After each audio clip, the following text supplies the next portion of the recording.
come è nata questa passione? Perché tu, innanzitutto, sei un bravo DJ, sei un buon selector perché c'è sempre qualche gemma nella tua valigia di dischi, ma sei anche un organizzatore di eventi. Mhm. Cioè, non è che uno si alza la mattina e dice: "Oh, oggi mi metto ad organizzare eventi."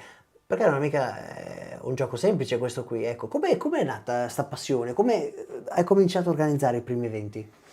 Guarda, io in realtà per molto tempo mi sono stabilizzato su un genere musicale Mhm. che poi ho sentito molto stretto Mm. e Che genere era? facevo disco Ok. house, quindi tutta quella parte di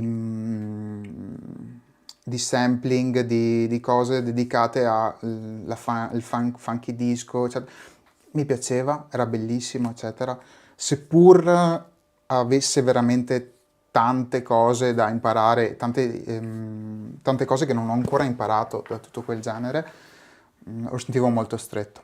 Lo sentivo molto stretto, sentivo che questa cosa non stava stretta solo a me, ma stava stretta anche, cioè quando sei un DJ e fondamentalmente dopo un po' che suoni, stai suonando delle cose che non ti piacciono, la gente Mm. lo percepisce. Sì, prima di tutto devono piacere anche a te, cioè Esatto, devi trasmettere l'emozione che senti tu per esatto. primo, se no... Io mi ero invece stabilizzato, ma sono stato stabilizzato per diversi anni in questo genere musicale dove io ho suonato, comunque compravo sempre dischi nuovi e altre cose, però facevo una cosa molto, cioè che adesso tornando indietro direi perché l'ho fatta. Denigravo anche un po' gli altri generi musicali. Ok.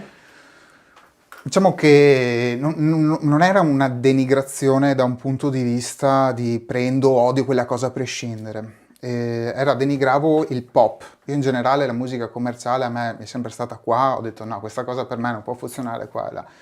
Però mi sono reso conto che poi negli anni dovevo fare un po' pace con tutte queste cose, motivo per il quale poi ho incominciato a non fare altro che esternare tante parti di me attraverso i format, dove alcuni format sono più punk, dove c'avevo il mio periodo da sedicenne incazzato contro la vita, dove magari mi ascoltavo i Blink. Sì, perché cioè, tra gli eventi che organizzi Sì, sì, tu, sì.